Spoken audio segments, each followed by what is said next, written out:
Good evening, good afternoon, ladies and gentlemen. Welcome back to another episode of High Top Sports. Looks like my camera's frozen. It's just, one of those days. Happy Wednesday, though. Good to see you.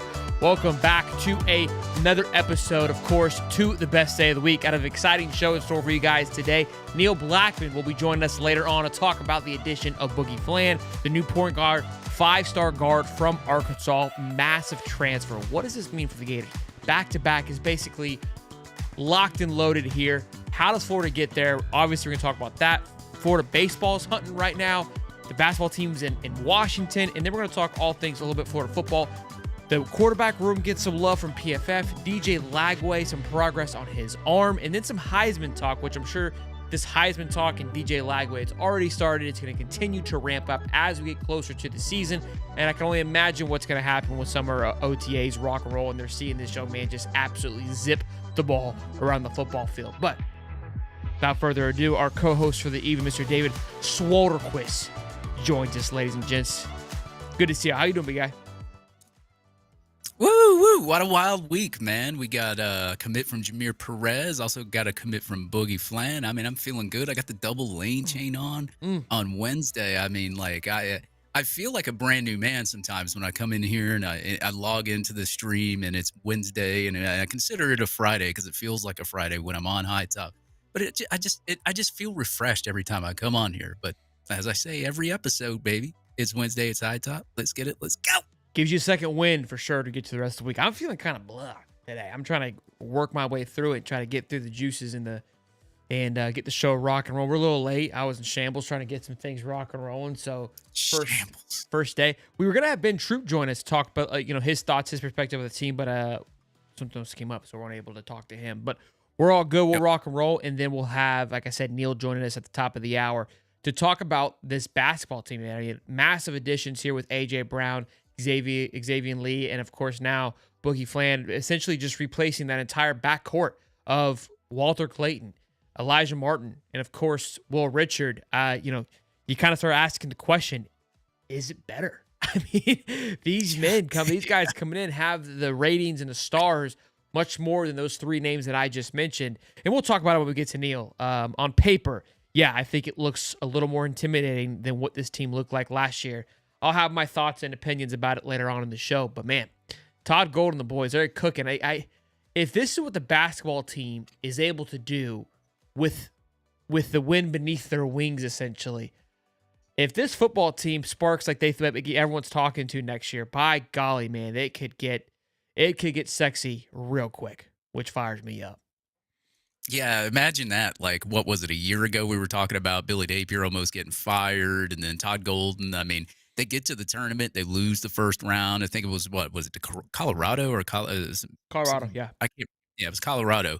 And, completely, you go to the next year and there's a complete 180 turnaround. And then you're looking at the football team in this roster and you're like, wow, a lot of the media personnel and everybody's hyping it up. Of course, you don't want it to be rat poison later on down the road. But I mean, from everything that has went on between this year compared to last year has been completely polar opposite of what we've been thinking. And a lot of the Florida Gator fans, and we've even seen it too, a lot of the engagement's gone up just in Florida Gator land when it comes to basketball, football, and the big sports, even baseball, advanced in the tournament. Now they play Ole Miss tonight. So everything's going well right now in Florida, and hopefully we can keep the momentum going, maybe win this SEC tournament or come close or whatever. And, maybe we're talking multiple natties. Look, this time of year is always Kool-Aid time of year, right? Where you're talking about how great it's going to be. You forget about, the turmoil from the year past, and you start talking about how great this football team is going to be. We do this year in and year out. Never fails. I'm telling you, though, it really ramps things up when everybody else, who typically has more of a, non-biased opinion of the situation, are also hyping it up, are also feeling quite optimistic of this team. Even with the schedule at hand, that's still part of the narrative. This is a gauntlet that Florida has to work with. But they've got a great squad coming back, and the hype behind DJ is real. And this is what you have to have. I know a lot of people point to the lack of experience that he had last year, but as a freshman, and again, this is where, and there's two sides to every coin, especially on this one where stats don't tell the complete story. They can tell you some of it, but At the same time, it doesn't always give you everything that you need to see, and you could feel it. You could see how the team operated and how he functioned on the football field. Him being DJ Lagway, and we'll get into an article from our guy Keith Nabier did a sit down interview with Jackson, I believe. I'll get the name here in just a minute. Talking about the him ramping up, how he's getting back to normal. But let's talk about what PFF said, because it's just one more person talking about how great this team is, and they rated this quarterback room top 5 quarterback room according to PFF. Now, here's where again you can't take data too much into it, because PFF, again, they're looking at it, and they didn't even mention Aiden Warner. They're looking at the fact of what DJ Lagway was able to do. Keep in mind, snap volume, it takes a factor into this. They're taking percentages, they're taking numbers. You don't play a lot, you're able to, it's skewed a bit. They brought in Clay Millen. Yep. Well, Clay Millen didn't even play last year, so they're going off of his numbers from 2 years ago. Then they're bringing in Tramel Jones, which is an incoming freshman. So to me, this is one that I wasn't like, I'm excited about it. I love it. I feel very confident in this room. Oh, no, excuse me. They talked about Harrison Bailey. His numbers from the one game that he played in, like that was part of this data. I'm not sold on this particular, I've got the wrong graphic pulled up, on this particular article per se, this PFF. I'm all about pumping the Kool-Aid. And I still think this quarterback room, I like it a lot because of what we saw in the spring game. I like it a lot because of what Aiden Warner brought to the table. I do like it a lot because of Harrison Bailey and his experience and just how long he's been a part of the game. I feel comfortable, if need be, that he can come in and do what it needs to happen. I also feel comfortable that Aiden Warner can come in and step in and do what he needs to do if something were to happen. So for those reasons, I feel good. To me, this PFF one was a shot in the dark. And LSU, I think, had number 1. And again, if Florida's sitting there at number 5, could tell you a couple things. One, PFF rating might be losing a little bit of juice. But number 2, that probably just speaks to just the depth across the board is very unknown. That is what I think it speaks more to than I think they're being off, but there just isn't that much data out there because that's how thin everything is, because how much people are going places. That's what the NIL is doing, and this might be an early sign of it. And good or bad, I don't know, but it's an interesting way to look at it. Yeah, I mean, when you look at these top 10 quarterback rankings on all these sites, you see Arch Manning, and he's like number 1 or number 2 or number 3, and the kid's hardly even played a snap in college. So they're basically just going off the last name or what they potentially think he could be. I think kind of in a way, they're going off potentially what DJ Lagway could do in year 2, because we got to see a little bit of a glimpse of it in year 1. I mean, you don't really, it's really hard to come in as a true freshman and it beat a top 10 team and a top 25 team. Granted, their defense played very, very well those games too and allowed, some mistakes to happen from Lagway. But usually in freshmen, you see a lot more mistakes happening. Yes, he's throwing some picks that, maybe the receiver, I mean, we've seen the receiver run the wrong route and there was a miscommunication here. Or maybe he's tossed a ball that was miscommunicated by another guy, or he just threw a pick right to a defender. I mean, that's going to happen with a true freshman too.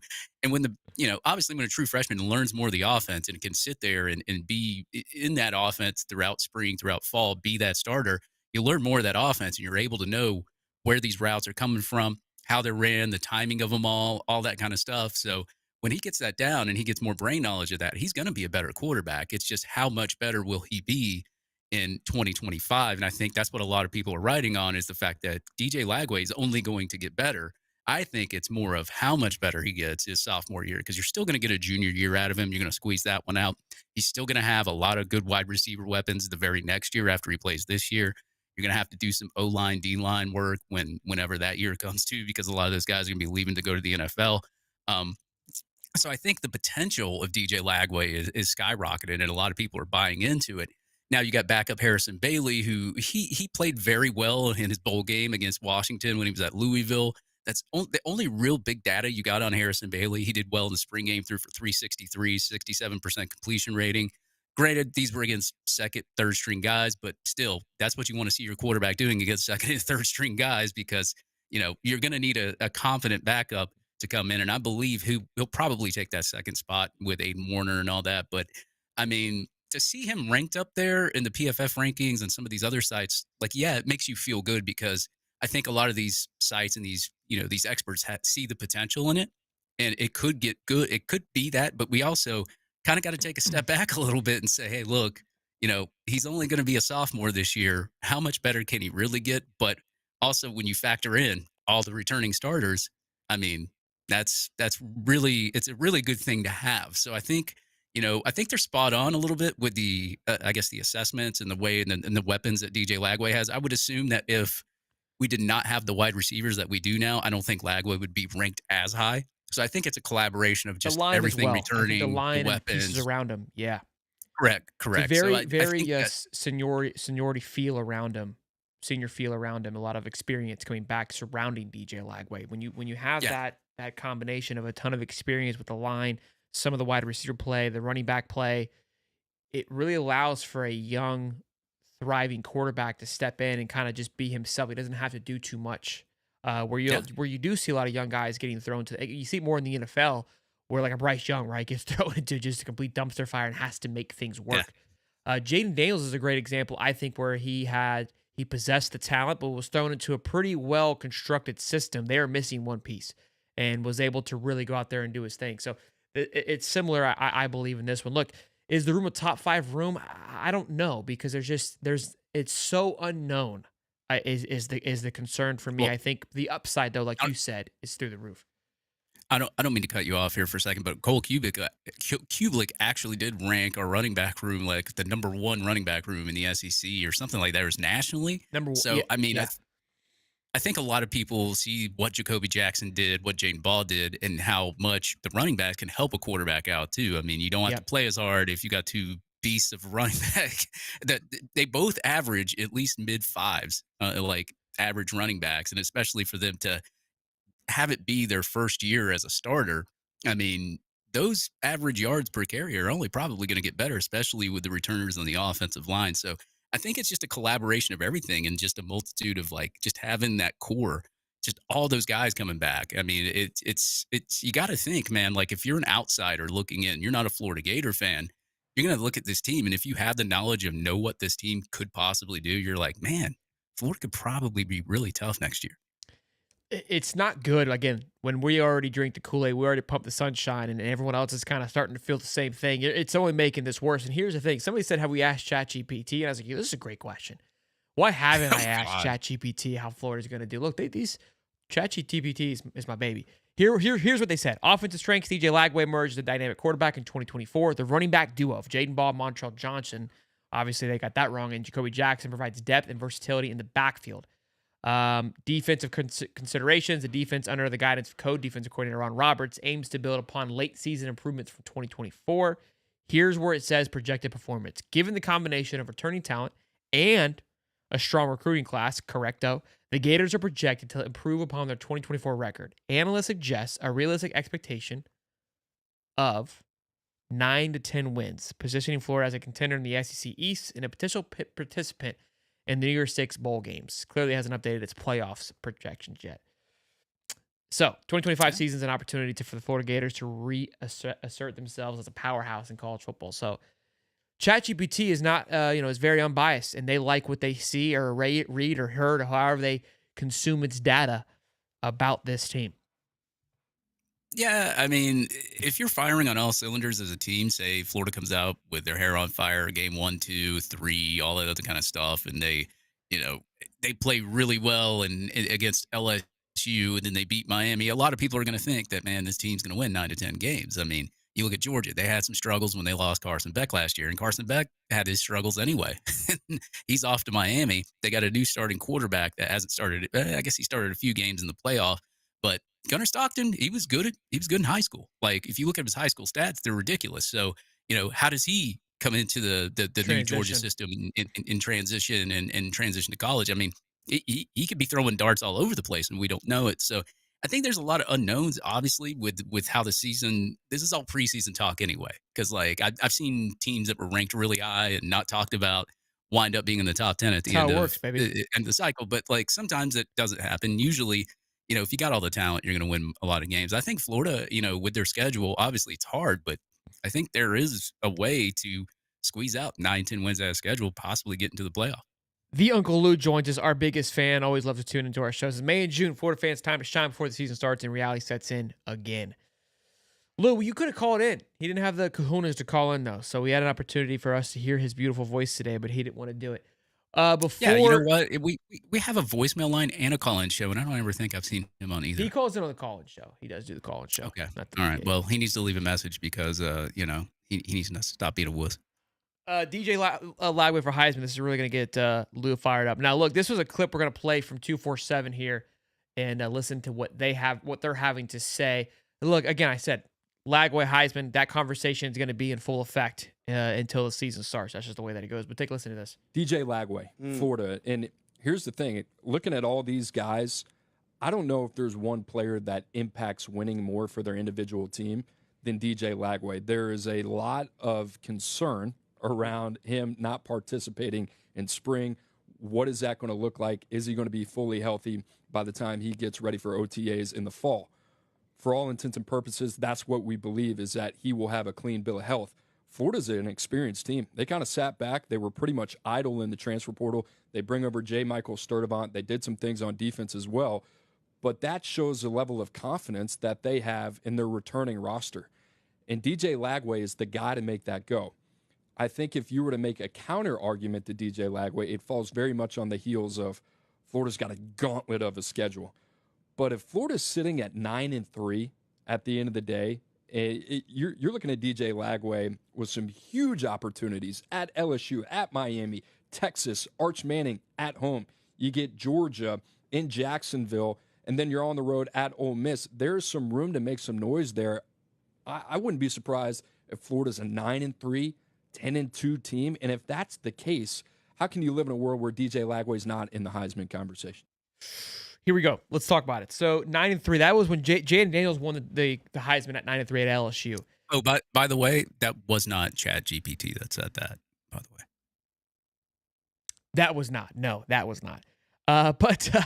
So look, Jaden Daniels 9-3 when he won the Heisman, and I think with the point he's pointing out, we talked about this on our Monday mashup show about our Heisman list, and Cody made a good point. It's like, look, Heisman is made of moments. You want those Heisman moments. Stats obviously play a factor into that. Quarterbacks typically find themselves in that position if they're winning 9 games. I imagine that DJ will have the stats to back it up. But then again, he's going to have moments.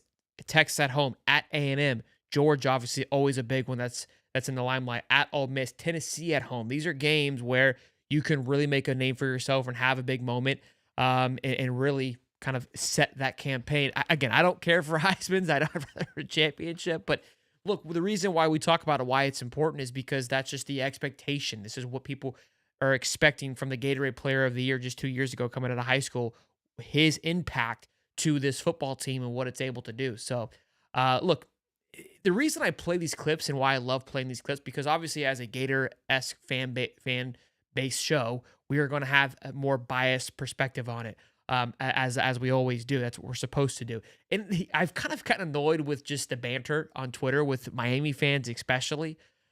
I understand the back and forth, but it's just to the point where it's not even fun anymore. Like it gets so point where it's just like this serious, just people screaming at one another. I don't even care to dive into it. The point of us is this is why we have talking season, so we can get amped up, so we can get excited, so we can have potential. I'm never going to sit here and say this is going to be a dumpster fire, unless it just truly shows that it's going to be a dumpster fire. But yeah, I loved hearing this guy from 247 talking about, DJ's Lagway's chances of possibly being a Heisman. Yeah, I mean, all the pieces are there. I mean, preseason, why would you not think that he has a chance to win a Heisman after all of what we discussed? And I don't care what Miami fans say. I do that. I literally, the only reason I communicate with those people anymore is for the engagements, because they get so mad. Like, they're the most emotional little girls on that app. So it's the funniest thing to do is just to have them bookmark all my tweets, have them get all emotional and everything else. So it's like, yeah, it's starting to get old. It's like, okay, we're going to find out September 20th who's the better team. And the arguing the back and forth and all the other BS that happens every single day. It's just all it is just like, okay, we think my team's better than yours. We think our team's better than yours. It doesn't solve anything. Like, you can say what you want, but at the end of the day, you still got to play on September 20th. So, yeah, I mean, the DJ Lagway hype is definitely there. It's just now it's, okay, look, Billy Napier, you got all these pieces. These guys are returning. You paid them really good NIL, I'm sure, to return. You've got a lot of defensive pieces in the backfield returning. You've got wide receivers galore. You've got every single weapon for the most part. to be a championship team. Now you got to go out there and you got to prove it to us. And now if you go and you bite the dust and you win only 5 or 6 games, there's going to be some talk about a hot seat again, and you definitely don't want that considering where you were last year. Yeah, no, 100%. And again, I love a good kickoff to a season, a tough game like Utah, Miami, like those fire me up. I'm pumped. We get a little teed up one. I gotta be honest. We've had our fair share for the last 3 seasons. I like a little. Let's just kind of let's get the wheels turned up. Let's start up in the driveway, a little warm up a little bit. Let the team find its footing, so we can get rolling. I mean, look, it's nice to get a little bit of a head start, like to kind of stack the deck a little bit. It definitely plays a factor, for this team. So that's going to be huge in getting the ball rolling again. Then you're at LSU, and I kind of listened to the call-in show. Obviously, we do the hotline now, and somebody brought up a great question that I can't wait to talk about the team possibly losing a game, and if they do lose it or two, who do we think it is? Which we'll get into that a little bit later on, a little foreshadowing, but great comment there. Super chat from Gator Believer says $5, says old Uncle Lou, get your cash ready. We coming for you, big dog. I love it. Look, I mean, confidence is high. One thing I will say is the over-under was 6.5 for the Florida Gators. And I think it was 7.5 for Florida State, which is wild to me. I'm smashing the over for Florida. I might smash the under for Florida State. Betting odds? Betting odds was 7.5 for Florida State. Ooh. Yeah. They only got us at 6.5? Yeah. Dude, that's easy money all day. I saw where they predicted us at like 9-3 though. I guess that's expert predictions versus betting predictions because it's Vegas and then the media, whatever. But yeah, I mean, I think Florida State will improve a little bit with their quarterback situation. I think any quarterback you could insert in Florida State would be better than DJU, Ungolay, but at the same time, I also saw the 2 backups, and they weren't really that good either. Florida State's going to have a new team once again because all they did was get guys out of the portal. So we really don't know what they're going to be like, but it is really hard when you recruit like 20 or so or close to 20 portal guys, and they're supposed to be replacing a whole team because all these guys have never played together. They're coming from different teams. You're going to have to teach them all a new scheme and everything else. Now, some guys are just plug and play. They can go in there like a defensive lineman. They already know how to play defensive line. They can go in there and play right away. These guys, these wide receivers, these guys in the backfield, they're going to have to learn the route tree of whatever defense that they're playing and all this other kind of stuff. So it makes it a little bit harder when you get a bunch of transfers that are skill players and they got to learn a new offense. They got to learn defense and so forth like that. So I think a lot of teams are going to benefit from the portal, especially I think LSU might benefit from the portal just because of the names that they got out of there. But people like Florida State, maybe Miami got some good pieces out of there too, but maybe them too. Like I think it's going to be a little bit more trouble just because you have to teach them everything. Now I could be wrong, but I mean, when you're recruiting a whole team out of the portal, that's not a good sign of either A, you're developing, or B, your recruiting is really bad, and now you're going to have to jumble a whole bunch of guys that played on different teams to go play for you, and it just doesn't work. Now, if you're replacing a couple of guys, like 6-7 guys, okay, cool. But in this case, it's like you're replacing 20 plus. Look, I don't know, man. I think you're able to do it. I think where FSU fell short last year was you don't have the culture. So if things start getting slippery, it slides very quick. That's, I would say, is the downfall or the symptom of going into the portal is that it can be, look, you can turn things around very quickly, but they can also turn around very quickly the other direction. It's just, all of it has its ins and outs about it, but it'll be interesting to see. It did work for Heupel in Tennessee his first year, but it did come off the ledge towards the end of the year. I mean, South Carolina freaking blew them out, scored like 60 points on them.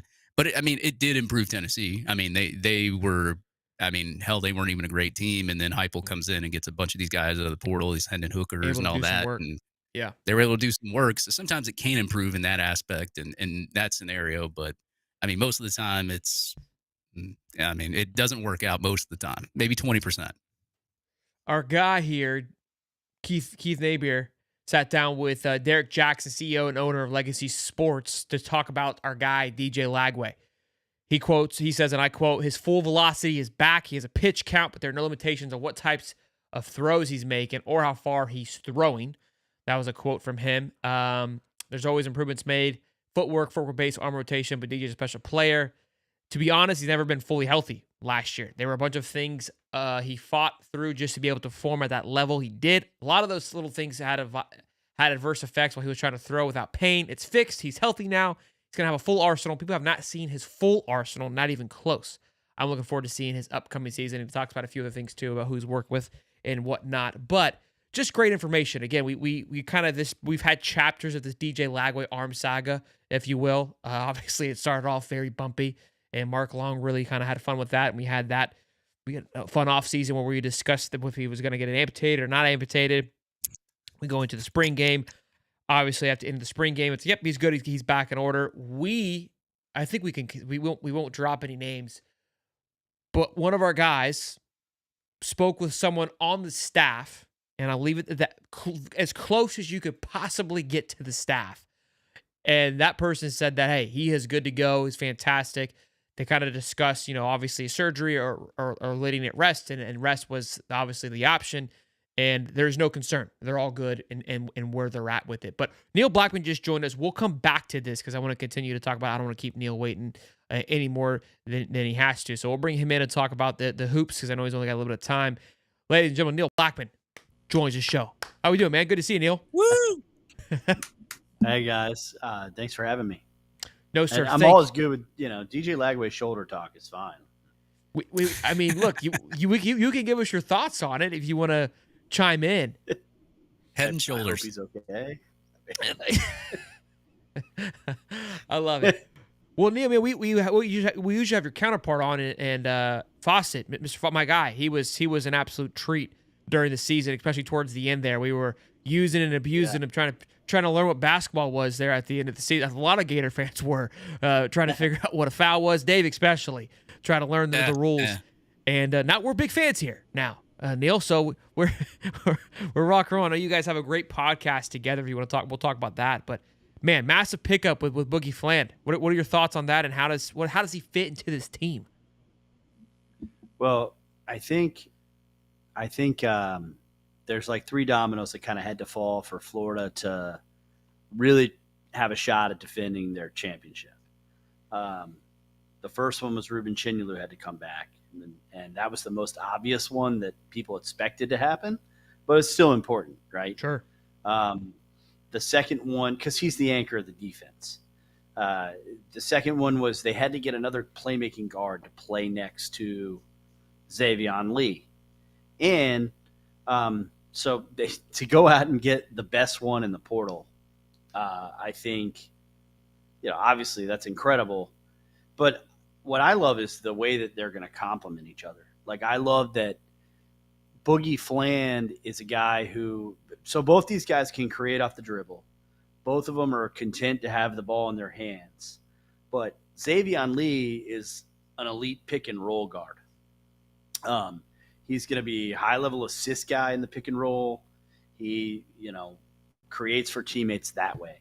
Boogie is a guy who, a little bit like Walter Clayton, is a scorer in the pick and roll. He's less, and it doesn't mean he can't create. His assist numbers were ridiculous for somebody who was 18 years old, playing his first year of college basketball. But I think that some of the stuff that they ran with Walt, they can run for Boogie Fland. So I think that it's just a nice complement of players. And it also gives Florida another good shooter, which I think was like, if you were nitpicking with this roster before Boogie, it was like, well, they're either going to have to play Urban Clavsar probably a little more than they want to get some shooting, or Alex Lloyd, the freshman from down in Fort Lauderdale, is going to have to play a lot because he's a three-level scorer too. So now, look, you can't replace Walter Clayton. You're not going to replace Elijah Martin's competitiveness and his defense.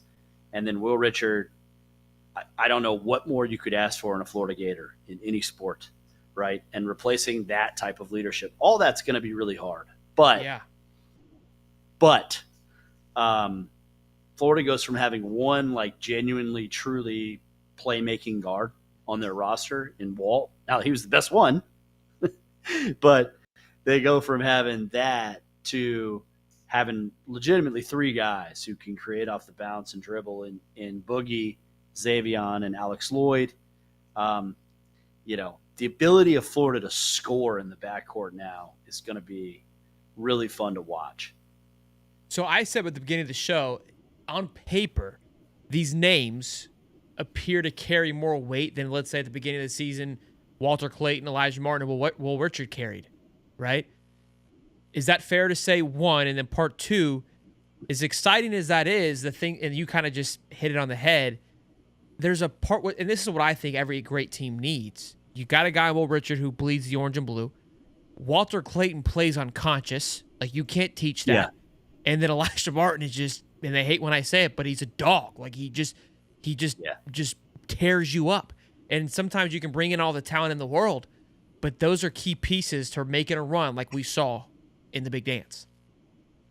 Yeah, I mean, look, I think Elijah, the staff would tell you that Alex Connon and Tommy Houck were bringing that, and that Elijah just brought it loudly. Okay. And so now Tommy and Kondo have kind of been around Elijah. Like, I don't think Florida's going to have a real problem with being fiery and being committed and playing hard. Okay. So that piece is interesting. Look, where Florida's going to suffer a little bit is backcourt defense. I do think, and Fawcett has talked about this, we talked about it on our podcast, but I think Boogie Flynn is an underrated defender. Like, I think people see 6'2", 175, and they go, he's not very big, and he might get, you're going to play bigger guards. It's going to be tough. Yeah. No, he's so fast that it's a little different. Like, the guards that gave Elijah Martin trouble were smaller guards who could blow by him. Now, that list was really short, and to Elijah's credit, Tahad Pettiford met that kind of description, and Elijah shut him down in the Final Four, right? He rose to that challenge. But Boogie is so quick, and I'll point out this. Sometimes a number is the best way to do it, right? It's like the DJ Lagway thing, and, hey, who was second in the country in adjusted depth of target and passing last year? I'll give you a hint. It was DJ Lagway. Only Jackson Dart was better, right? So, like, when you need a number, Arkansas ranked 8th in the country in defensive efficiency when Boogie got hurt. They finished 18th, and they were 25th going into the NCAA tournament. And then Boogie came back, and they finished 18th. So, to me, there's numbers out there and data that says, hey, that team guarded a lot better when Boogie Flynn was on the floor. I think he's going to be a plus defender for Florida. And I think with C.J. Ingram, who has incredible length and athleticism on the floor some, that Florida will guard fine. I don't think they'll finish 6th in the country in total defense. I don't.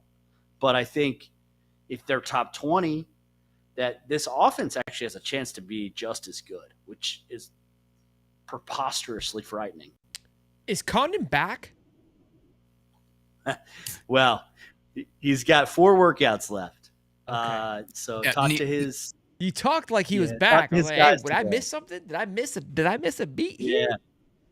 Talk to his guys today. Because he's at the White House doing important stuff.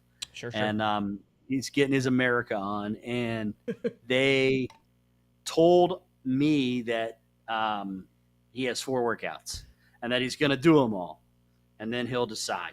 The staff is very confident that he'll return. Okay. And the reason for that is it's not blind optimism. It's just the reality of the NBA as a business. Is Alex has said consistently, I would need a first-round guarantee to leave. And it's a month before the draft. So there aren't many teams that are giving guarantees to people outside the lottery. They're just not.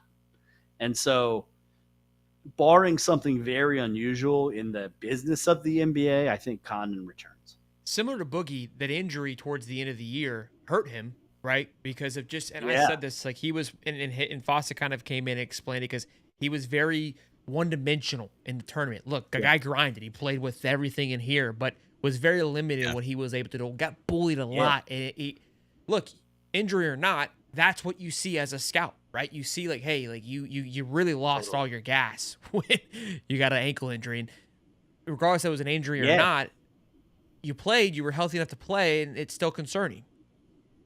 Yeah, no, it's a great point. He, when they got to late February, I started getting occasional DMs. Hey, I don't want to say this out loud and look stupid on Twitter.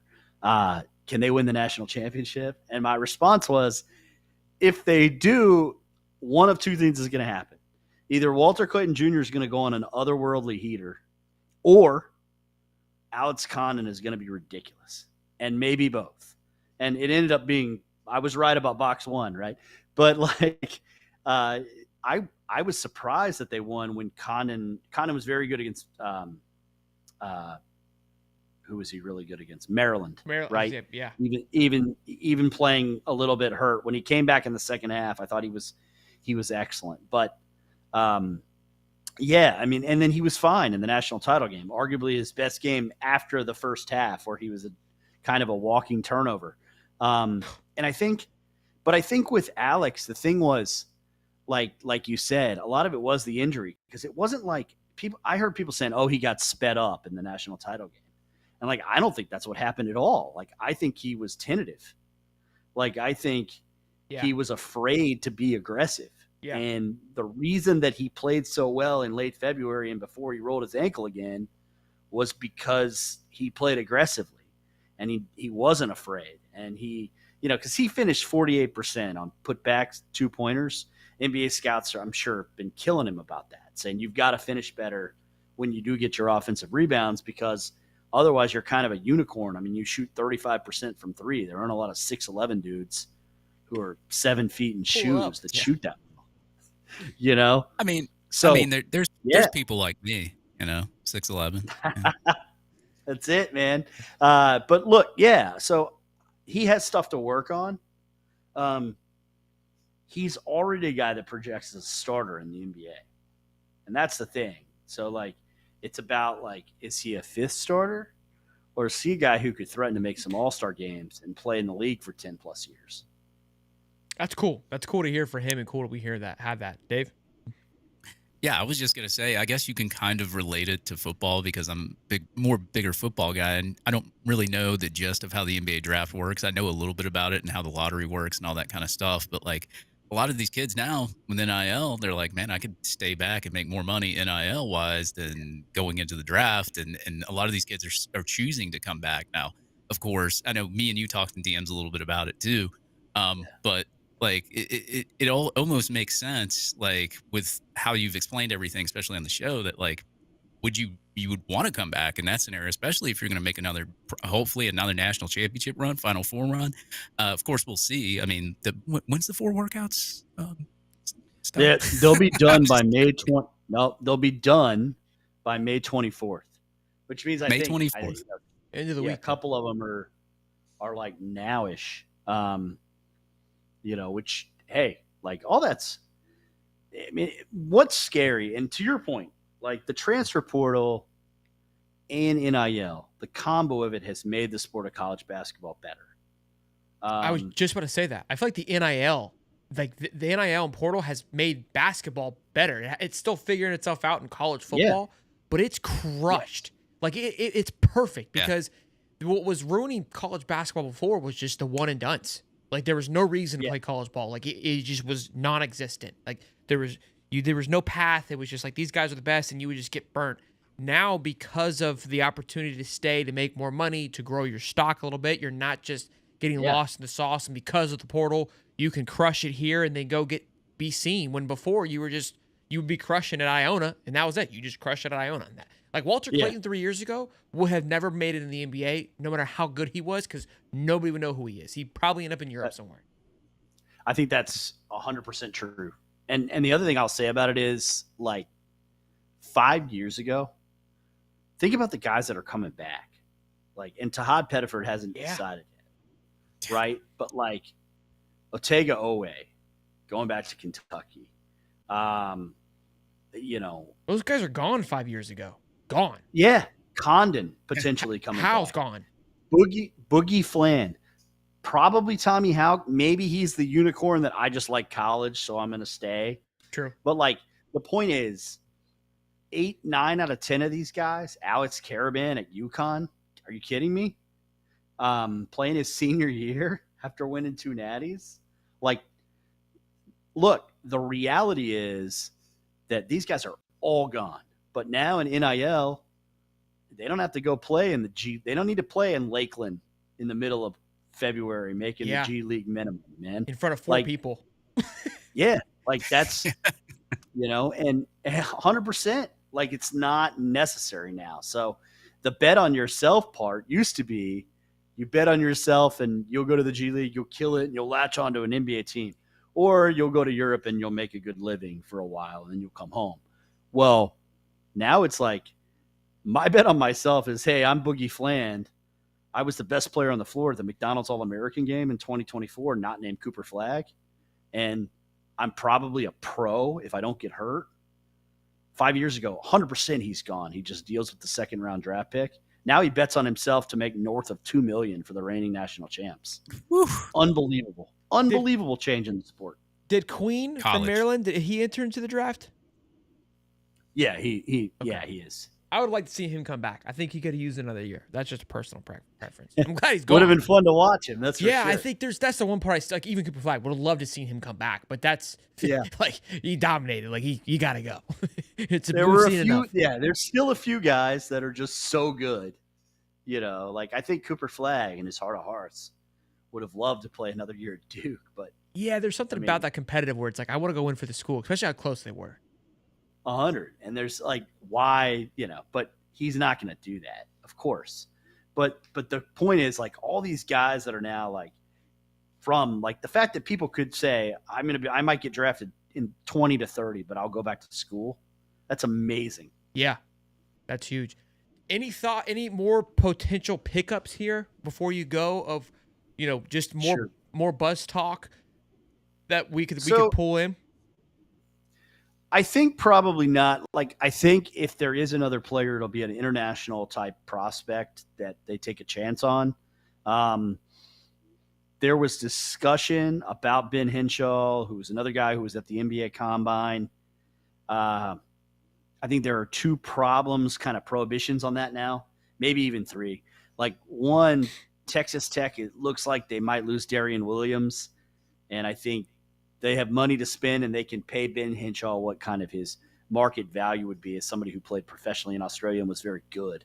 And then like Florida just doesn't have the cap space. If they're going to pay Kondo and Boogie Fland, you operate under that assumption. You're paying those guys what they're worth. They just don't have the money to give Ben Henshaw the kind of offer that I think would entice him to come, even though him and Condon are buddies and have been forever. I don't think that happens. Crazy to see. Fabian Flores is a guy that they've been all over. He's a Spanish big man, and very skilled. Can shoot. Anyway, I like him. He's been playing in like the 3rd division in Spain, which Fawcett's much more qualified to talk about than me. But I think that could be where they end up. It's crazy to see just the complete flip. Boogie Fland commits to John Calipari at Arkansas. The guy who runs college basketball, who is known for landing the big commits, and for Florida to walk in and go, that's our guy now. I mean, I don't think it's wild. I wanted to ask you, put this in football terms for people of how big of a land this is of snatching a talent like this from someone like a John Calipari. Like I don't think people truly can grasp of like this is huge, and just the like in high school terms, like flex of popularity contests. Like Todd Golden's the hot chick now at school by far. Oh, it's Trevor Etienne, right? I mean, like it's Georgia going and being like, hey, that playmaker that you guys love in your fan base? He's ours he's now. Gonna come. He's going to come play for Georgia now. And I like that comp too, not because I actually think Boogie Fland will be more productive. Okay, I was because there's no, there are less obvious flaws in Boogie Fland's game than there were in Trevor Etienne's. But what I'll say about that is the way that the Arkansas fan base has been like, oh, we don't need him. It's fine. Like, we've got these other guards. He wasn't going to come off the bench anyway. And it's like, guys, he's a McDonald's All-American who was your best player until he got hurt. And then he came back, and John Calipari said, and I quote, this has been my fun Twitter quote, "We don't win that game without Boogie." He's talking about the first-round game over Kansas. What a competitor. The absolute guts that he played with tonight, but that's just who he is. He's still hurt, you know. He just went out there and gutted it out for us. Incredible player, incredible person. End quote. Yeah, you don't need that guy. Just ask John Calipari. Safe to say we're back. I mean, when Shams is tweeting about your basketball program, you're back, right? But that's for those that like follow NBA Twitter. Like that guy from ESPN gets every news story, and so like everybody's like, "Oh, a Shams tweet. It's a Shams bomb." So when he's dropping the Boogie Flan commits to Florida, you're like, "Oh, I guess the Gators are back." Yeah, the Gators are back. How do you feel about back-to-back? And then tell them where they can find you and Fawcett in your guys' podcast. Thanks, man. I appreciate you guys having me. This was a lot of fun. Appreciate it, yeah, man. I feel like they have a roster that can go to the Final Four. And my try to be a journalist without a ton of hot take, tendencies are. In order to win the national title, you need a roster that can go to the Final Four. I think there are 7 or 8 of those rosters that I look at and I go, oh. And I think Florida is in that group. And so I think one goal that this staff will have, and I'm going to ask Todd about this tomorrow, is they didn't win the SEC. And so, I'm wondering if an SEC champ. The regular season. They won the SEC tournament. Yeah. So I'm wondering if, an SEC championship, let's go get something we haven't gotten before.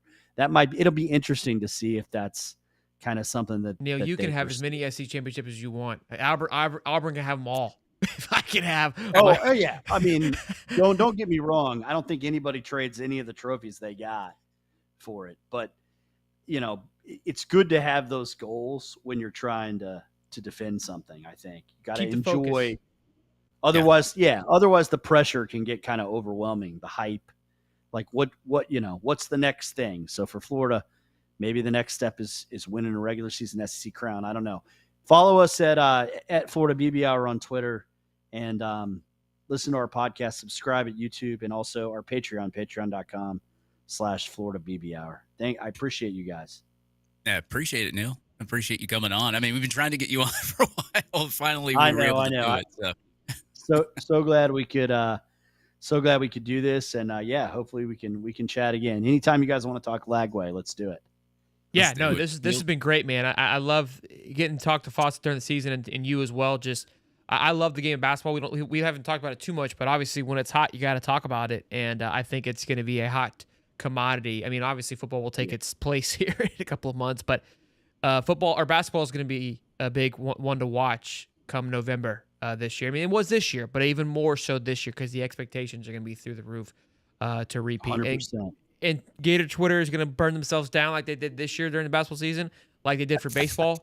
And now all of a sudden everyone's back on. It's crazy how this works. It's fun to be a part of it. But Neil, you guys are awesome. You and Fawcett are incredible.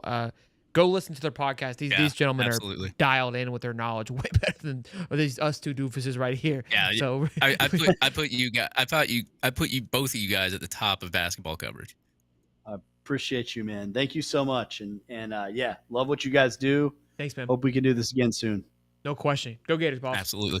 All right, go Gators, guys. Bye. Yes, sir. All right, man. Let's wrap up DJ Lagway's bionic arm, and then we'll go into our hotline hot takes, which is always a blast. 286 strong, almost 300 people in here. Be sure to smash the like button and subscribe. But like we were saying before, Neil, and huge shout out to Neil and Fawcett and those boys over there, man. They're getting great content, just a lot of great stuff what they're doing. But loved hearing this quote. Loved that Keith sat down and had this conversation because, like I said, outside that one Instagram video of DJ zipping it, we haven't heard anything else. We haven't heard much. We don't know what's going on. They're on their own right now. They're having to be responsible, which I know these guys have.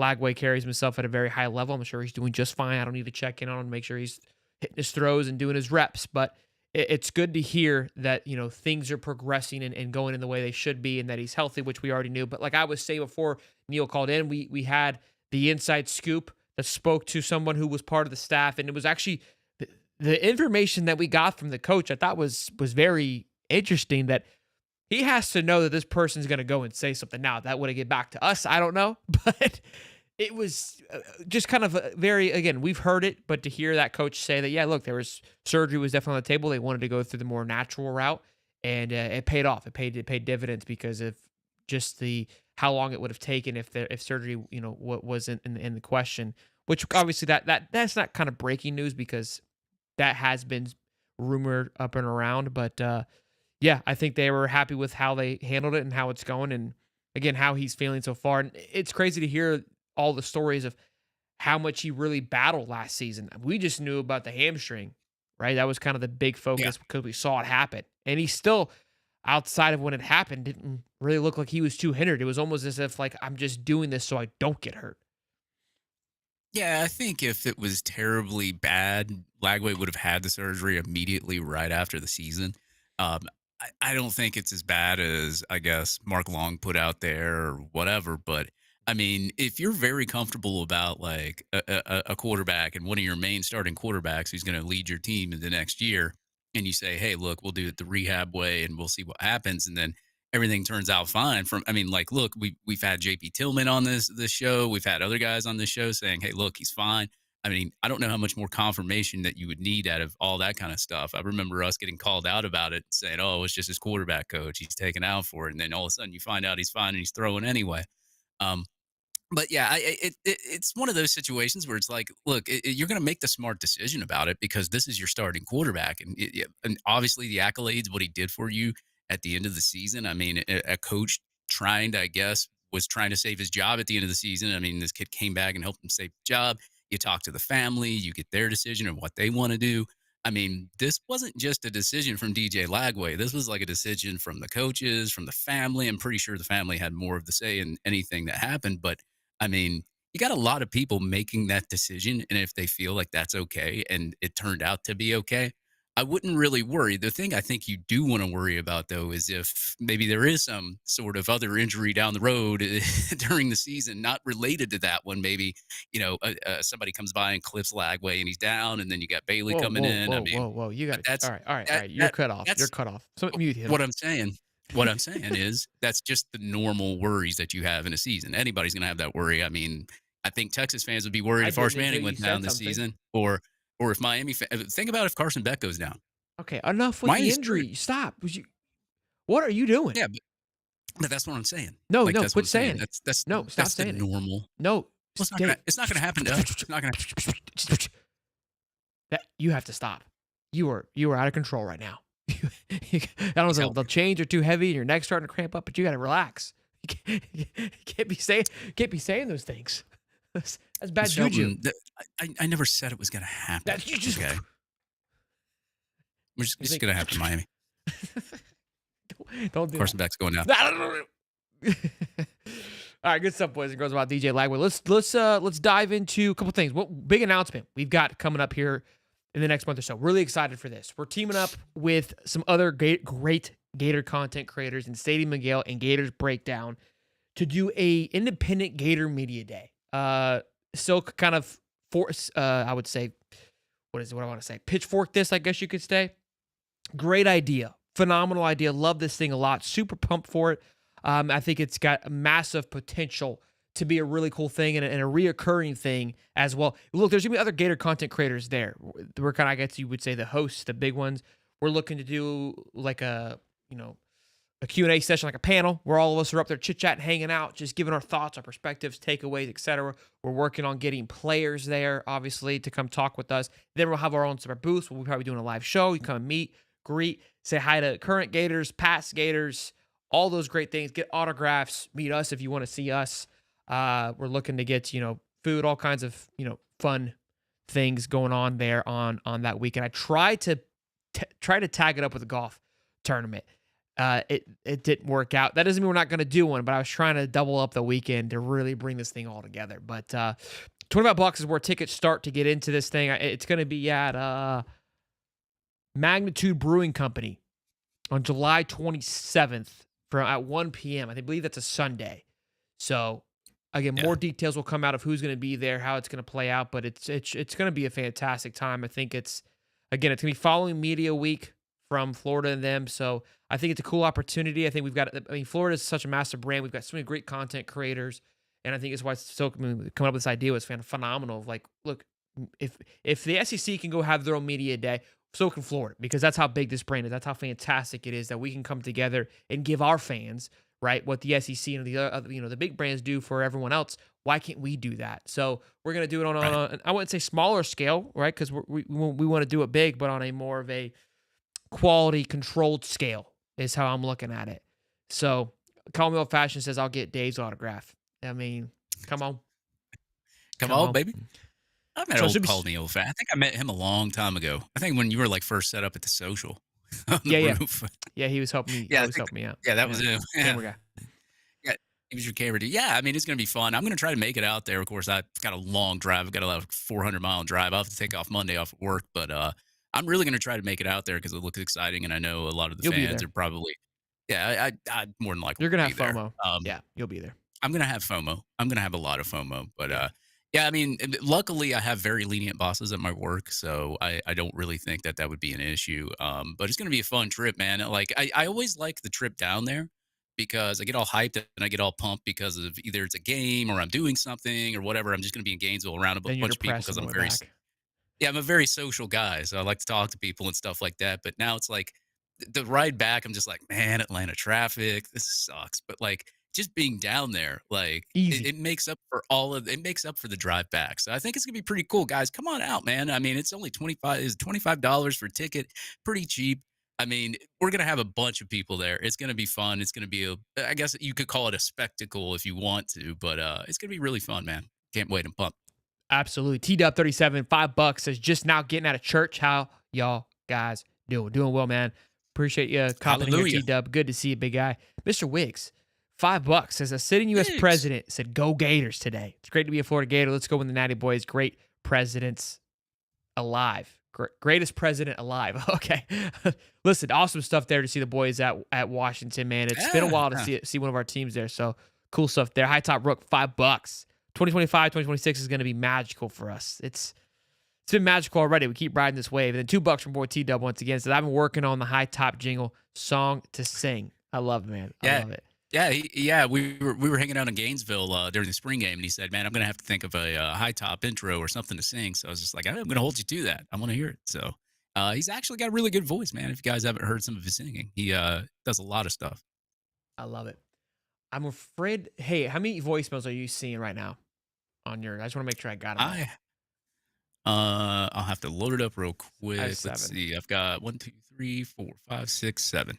All right, perfect. All right, boys and girls, we started this segment last week. It was an awesome hit. You guys enjoyed it, and I'm glad I came up with the idea. So that's awesome. But we've got the Hotline Heat. Fans gone wild. Calling that number down below. It's too late now, but for next Wednesday, call in. You can call in now. You can call in now and leave it for tomorrow or for next time. We got 7 now. I'm pumped to hear them, and let's get after it. If I were to tell you that Florida goes 11 next season, who would betting favorite be that loss is to? I would say Texas A&M on the road or LSU on the road, but one of those two. Yeah, I mean, great. I like this. It's fun to call in and yell, but giving us a talking point, huge points for me, boys. And if this thing gets to the point where I've got to start selecting some, here's a little tidbit for you. Takes like these will always get picked because I love talking, and this gives me a talking piece. But I have to agree with you. I think if they were to lose only one game, and here come the Georgia and the Miami, shut up. We're having a conversation. Be an adult for 5 minutes. 5 minutes. It's a conversation. Learn how to have one, okay? I know education is hard for you. I understand that, okay? Reading, talking, all just the basics. But 5 minutes is all that I ask. If it was one, LSU would be my pick as well. Early on in the season, you're going through the crinks and the cradles. That's not even a word. You're headed off to LSU. They did a lot in the portal. There's going to be a lot of emotions there with the Jack Pyburn drama. A lot of expectations for Garrett Nussmeier. We beat them last year, right? A&M doesn't. I know A&M has kind of scared some people. For some reason, I still feel like they just don't scare me yet. And maybe I'm wrong. But A&M hasn't really sat with me. I know they were kind of a big bully, not a big bully, but were somewhat of a threat last year. I just think LSU just needs to get out of their own way. I think they've got a lot of talent there. I think they've got, good things going in their direction.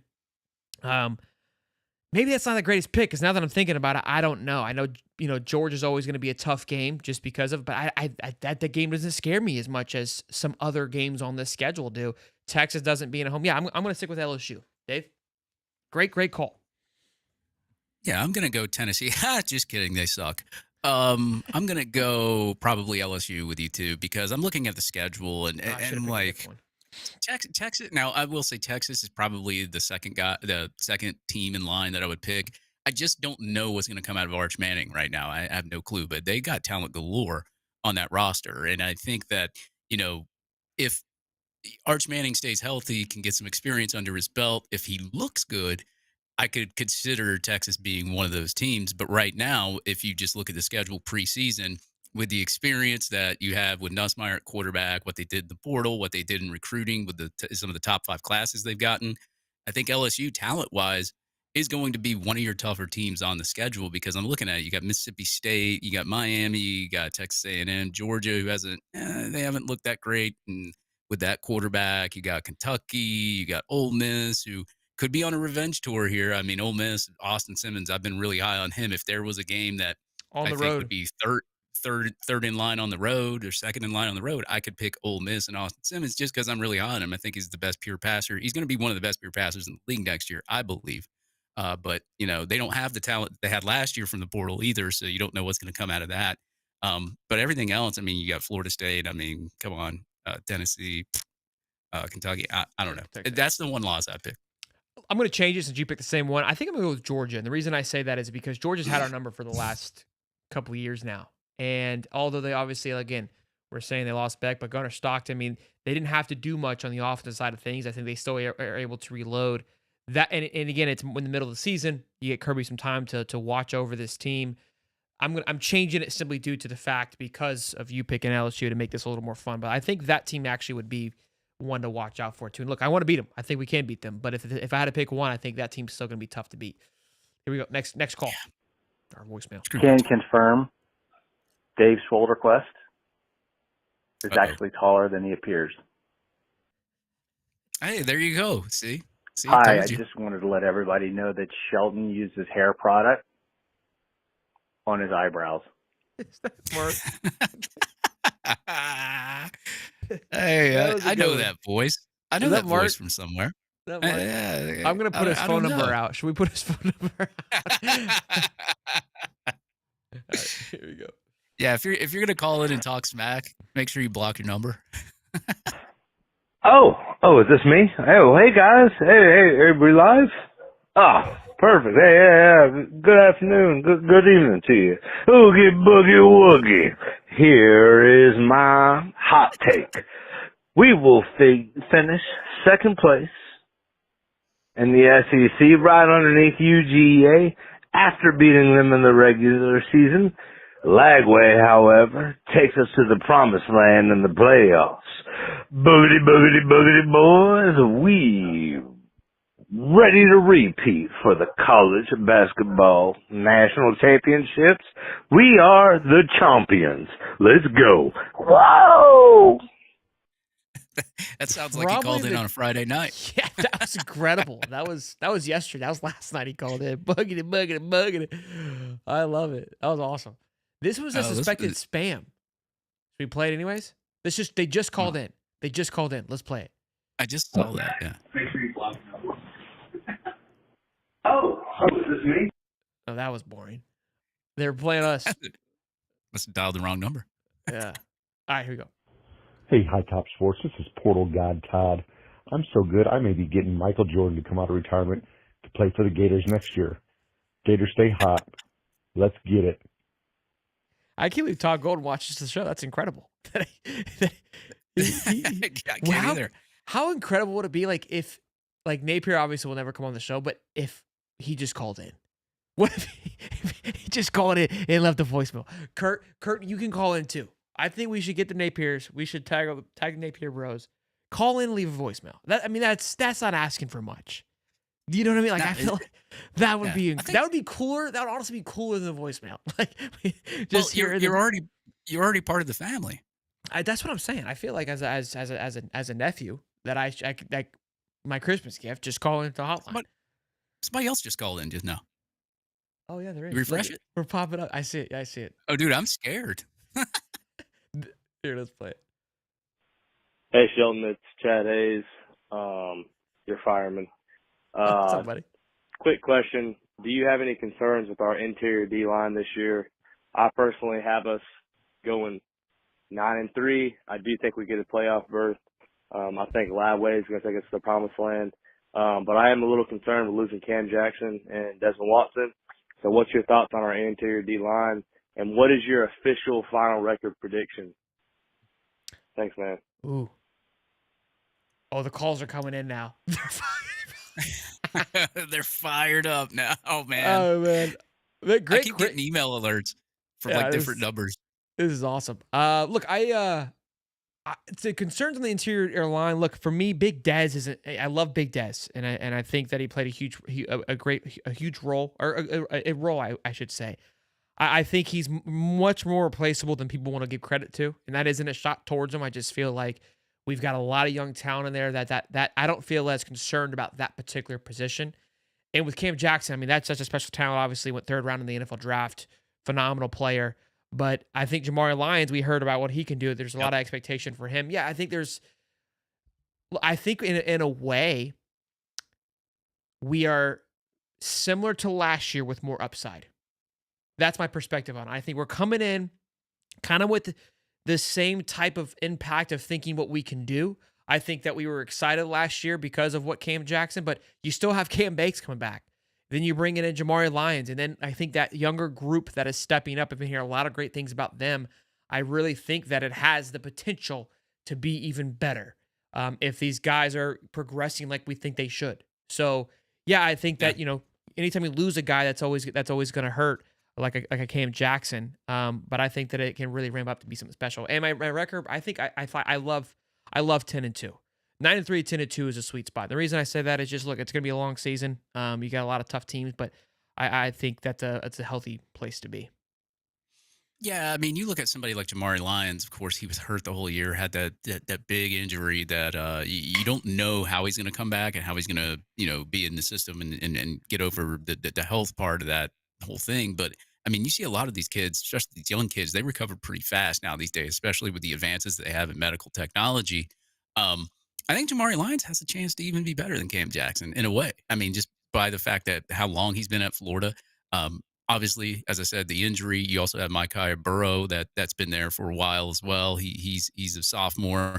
I think we got a good 1-2 punch at that spot. But I mean, losing somebody like Cam Jackson, that's a big thing. And of course, the staff knew that they would have to at least fill that role. And I think they felt comfortable with Jamari Lyons coming back and some of the guys that they recruited out of there. So I feel good as long as there's no significant injuries in that spot. For sure. Next call. Hey, hi, up, guys. Long-time listener, first-time caller. I love that. I think something I've been thinking about. I think VJ's legs. Obviously, last year, right, he was suffering the hamstring injury, but this year, man, with a healthy set of legs on that kid, if there's a handful of plays before he gets injured where you can just see him pop, like that acceleration is pretty impressive. I feel like a part of DJ Lagway's game that is not getting talked about enough is his ability to use his legs. What do you guys think about that, and how much do you guys think that we will see that this season? Go Gators. Yeah, man, great first time call. I couldn't agree more. I think that his ability to expand the pocket is going to be utilized very well, and just to keep the play alive. I don't see him as a run guy first. I see him kind of popping out and seeing what he can do down the field. And you're 100% right. There was times when he would just pop out of the pocket. And what I loved even more is that he was a smart runner. He would just move, get his agility, get to the side, and avoid hits. And again, think about his leg injury. Like no one hit him. It was obviously just the ground that did it to him. But the way that he falls forward, the way he gets kind of through the tackles, he runs very smart. and this isn't a shot towards Anthony, but Anthony would kind of just run more full force because he was bigger and plays. Obviously, that played a factor with the injuries that he dealt with. Jackson Dart got criticized from Gruden of like, dude, you run like Evel Knievel, like you run like an idiot.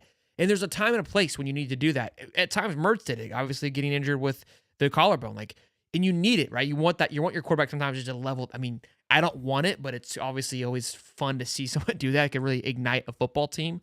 But yeah, it's not being talked about a lot, but I think that it's being talked about quietly. I think that's why the hype is there. I think that's why that the expectation and the Heisman votes are there, because experts know that a mobile quarterback in college football is an absolute cheat code. You have to have them now to, I would say, to be extremely successful. So not only do they have a expert or experienced line and the talent surrounding him, he also has you have a guy that can, move the pocket around and sling it. And then again, that's why the expectation and the hype is what it is. Yeah, I think you're spot on there. I mean, you look at your quarterbacks like the Aaron Rodgers and the RG3s. They didn't necessarily take off and run like an Anthony Richardson to score an 80-yard touchdown or rushing touchdown, but they ran and they got out of the pocket when they needed to, when the pressure was there and there was nobody open. And they were able to get you those 3-4 yards maybe that you needed for the first down or something like that along those lines. I think Lagway is that type of quarterback that's not necessarily going to lower his head like a Felipe Franks. They asked Felipe Franks when Dale Mullen got here to be a willing runner. And same with Kyle Trask. Kyle Trask obviously isn't a burner, but like somebody like Felipe Franks, he more would duck his head and hit somebody like to get a touchdown. I don't think you're going to really see that from Lagway, but I think you're going to see a lot more of the athletic runs that RG3, maybe Robert Griffin III did at Baylor, and of course he did in the NFL. I would say but I don't Caleb think you're going to really. Jaden Daniels, these guys that get out of Cam Ward. Cam Ward was very effective with that last year. I mean, he would just keep the play alive. Jordan Travis. Yeah, he's going to definitely be a pass-first quarterback. Absolutely. Yeah, great call. Great question. Loved it. I'm so glad I thought of this. It is Gator Josh again with the post a picture of him working out on Twitter. At least 100 Miami Hurricane fans will divorce their husbands in hopes that Mark Scott is available. There you have it. I don't know what the first part was, but that was great. The back half was good enough for me. What's up, guys? T-Dub here. So far, what do you think about our softball, basketball, or our softball and baseball team, as well as our football team? How would y'all feel about if we have the national titles and all three of them following our basketball? Feel pretty damn good, Travis. See y'all later. Talk to y'all later. I thought for sure if that was Travis, I was gonna be like a 2-minute voicemail. 25 seconds. That's awesome, Travis. I would be elated, Travis. Come on, I need some hard hitting questions, bub. Give me some more juice. Last one here, boys. Hey, this is High Top Rook coming to let y'all know that it's going to be a Boogie Wonderland in basketball next year. We're going to take the softball natty. We might take the baseball natty. It's the year of the Gator, baby. Let's go. It is the year of the Gator, baby. Look, I think the man, baseball team, man, they're cooking. How are they doing right now? Can we get an update? That's I haven't gotten an update yet, but that softball team, man, they've been killing it, man. I wrote an article on them earlier today. They've hit 88 home runs as a team so far. Wow. That's insane. They had six Gators that got double-digit home runs this season. That's a new record. I'm excited to watch both these teams play over the next couple of weeks here, hopefully for a very long time, and maybe we get some watch parties going again. That'll be a good time. Rolling with Carlos, $2, man. It says, "What up, Shelton and Dave? Go Gators." What's up, man? Go Gators. Thank you for the $2 and T-Dub. I just called in for $2. Our suspected spam number just called back in for 44 seconds. Yeah, I'm not even gonna click it. I think it knows that it's just a voicemail playing. So good on them. Good on them. Oh, starts at 10:15. Golly, that's a late start.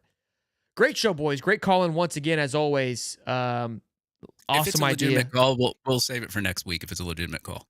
Yeah, we'll play it. If it's probably not. But great stuff. Shout out to Neil Blackmon for hopping on and having us a great conversation about basketball and keeping up with it, man. We try to give you everything that we can on this channel and keep you locked and loaded here. But man, for me not feeling well, great show. Glad we were able to kind of push through and hunker through and get this thing rock and roll and have ourselves a great Wednesday, as we always do. I love y'all. I appreciate the support.